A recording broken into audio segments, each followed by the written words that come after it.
Le mercredi, c'est The Mandalorian et aujourd'hui, on parle de l'épisode 4. Et cette série est un véritable miracle. Je ne vais pas rentrer dans le détail, je l'ai dit plusieurs fois, c'est ce qui s'est fait de mieux pour moi et largement en termes de Star Wars depuis la fin de la prélogie, sans aucune hésitation. Parce que, contrairement à Andor, qui est peut-être mieux écrite, Andor est moins fun et cette série, The Mandalorian, apporte à la fois une bonne écriture, on l'a vu la semaine dernière, mais elle apporte énormément de fun, d'attachement et on explore énormément l'univers en dehors de Skywalker. Mais ce que cet épisode a fait, c'est réparer une grande injustice. Et je suis tellement content. Parce que moi, j'ai grandi avec, certes, avec la trilogie originale à la télévision, mais j'ai grandi surtout avec la prélogie au cinéma. Et j'avais adoré le personnage de Jar Jar Binks à l'époque dans La Menace Fantôme. Et j'ai jamais compris la haine, les insultes, les campagnes de harcèlement contre l'acteur Ahmed Best qui jouait Jar Jar Binks. D'ailleurs, j'ai jamais compris pourquoi les gens détestaient autant ce personnage, que je trouvais plutôt attachant, maladroit, mais bon, soit.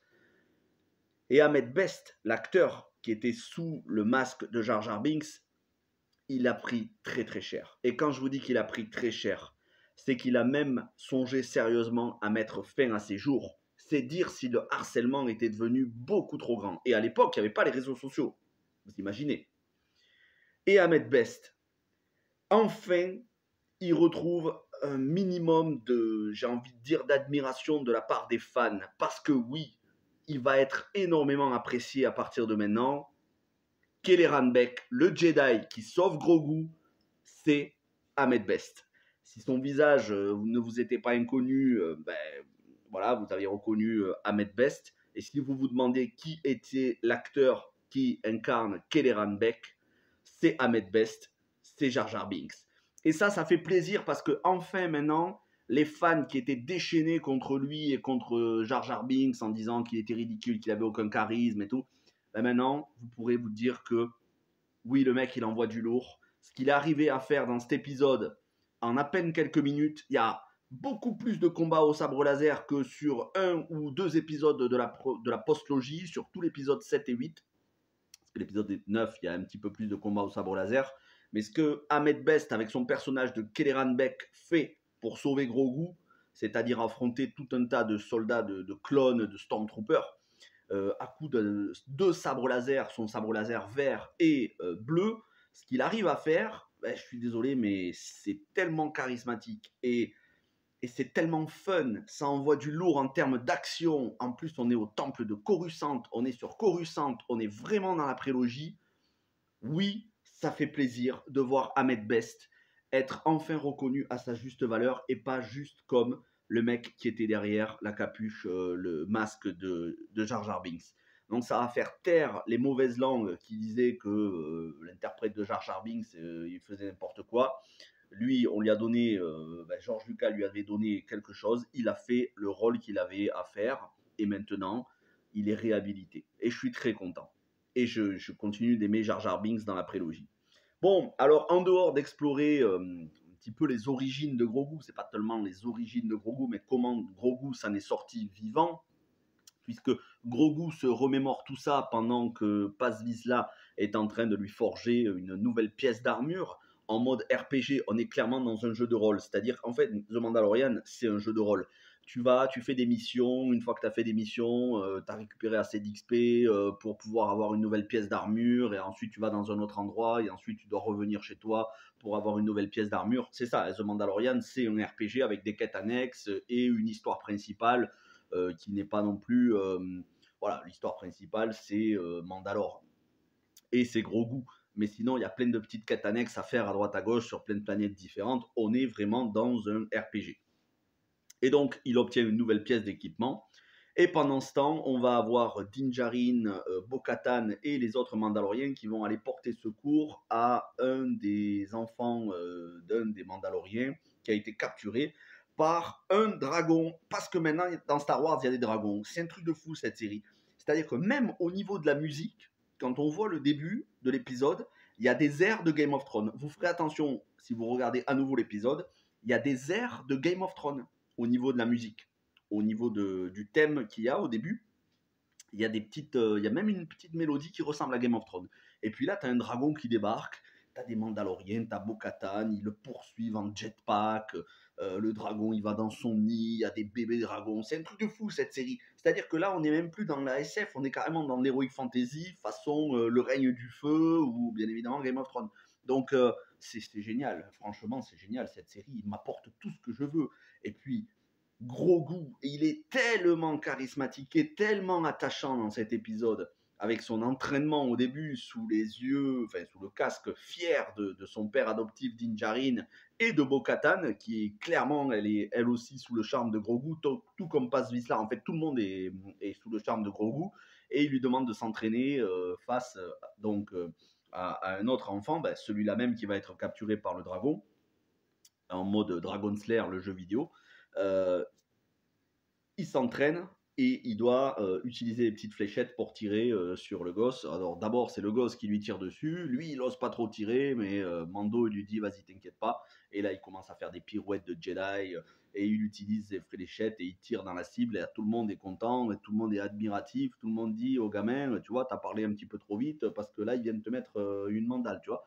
Donc c'est génial ce qu'ils arrivent à faire avec Grogu. Je suis émerveillé, moi, par ce petit personnage qui est tellement attachant et qui a une évolution, parce que maintenant, même au niveau du physique, au niveau de son visage, on voit qu'il a pris quelques années. On le voit parce que dans les flashbacks où il est sur le temple de Coruscant, donc sauvé par Kelleran Beck, il est plus jeune, comme il était jeune au tout début dans le premier épisode de The Mandalorian saison 1. Et là, on voit que son visage est un petit peu différent. Il a pris un petit peu de l'âge. Il n'est pas vieux, hein, mais de toute façon, le gosse a 50 ans, c'est un gosse, donc on imagine bien il va durer jusqu'à 1000 ans, quoi, comme Yoda. Mais on sent que, voilà, il a pris quand même quelques années d'expérience, mais quand on le voit se souvenir, parce que pendant qu'elle est en train de forger, quand elle tape, quand il y a la forge qui tape pour forger son armure, lui, ce bruit d'explosion, ce bruit de coups, ça lui fait penser à son passé. Et on voit son visage qui s'attriste, on voit qu'il est angoissé. C'est tellement bien fait quand on sait que c'est un animatronique, c'est tellement bien fait. Franchement, je suis sous le charme de cette série. En 27 minutes, ce qu'elle apporte, des dragons, ça enrichit la mythologie Star Wars, avec cette fin d'épisode où le dragon se fait bouffer par une créature plus grande. Et là, on est dans l'esprit de la prélogie, avec Qui-Gon Jinn qui disait il y en a toujours un plus gros pour bouffer l'autre, comme quand ils allaient, au centre de la planète Naboo, où ils étaient poursuivis par une espèce de poisson géant et qui se faisait bouffer par un autre encore plus gros. Et c'était Qui-Gon Jinn qui dit il y en a toujours un plus gros pour manger l'autre. Bon, ben là encore une fois, c'est respecté, c'est un clin d'œil. Donc, ce qu'ils arrivent à nous faire, donc introduire des dragons, nous montrer la culture mandalorienne, puisque au travers de détails, Bo-Katan elle dit mais attends, mais comment on fait pour manger, parce qu'à un moment donné ils sont tous au coin du feu, comment on fait pour manger sinon on ne doit pas enlever le casque. Il lui dit ben, chacun prend sa part à manger, chacun va manger de son côté en enlevant son casque. Ce qu'on arrive à explorer aussi chez Bo-Katan et la relation qu'elle commence à nouer avec les autres Mandaloriens, où elle gagne leur estime, ainsi que celui de Paz Vizsla, et où on sent que derrière son casque, elle réfléchit. Alors, je préfère quand même voir Cathy Sakoff de visage parce que je la trouve très belle, mais on sent que elle réfléchit, et jusqu'à dire à Paz Vizsla qu'elle a vu le mythosaure. Paz Vizsla, elle a du mal à la croire, mais on sent qu'il y a un changement de psychologie, en tout cas, il y a un changement de certitude chez Bo-Katan, plus nous faire des scènes d'entraînement, des scènes d'action avec Grogu pour lui développer ses pouvoirs, développer sa force, plus explorer son passé, tout ça en 27 minutes. Je suis admiratif de ce que cette série arrive à faire. Cette série est virtuose. Certains diront qu'elle raconte pas grand-chose, c'est vrai, mais je suis content parce que à côté de ça, on a eu Andor qui était quand même très sérieux. Andor, c'était pas fun, hein. C'était très bien. Ça apportait vraiment quelque chose de profond sur le fonctionnement de l'Empire, la résistance. C'était absolument pas manichéen. Il n'y avait pas vraiment de gentils ou de méchants. Il y en avait de tous les côtés. Ce que cette série nous apporte, The Mandalorian, c'est du fun, c'est de l'attachement aux personnages, c'est plein de planètes différentes, c'est de la mythologie Star Wars en dehors de la question de l'Empire ou de la famille Skywalker. Et ça, c'est génial.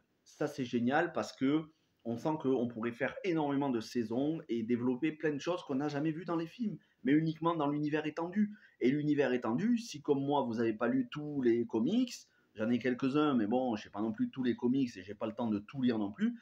Si vous voulez découvrir l'univers étendu en série, ben oui, The Mandalorian, ça pioche dans l'univers étendu et c'est une très bonne chose.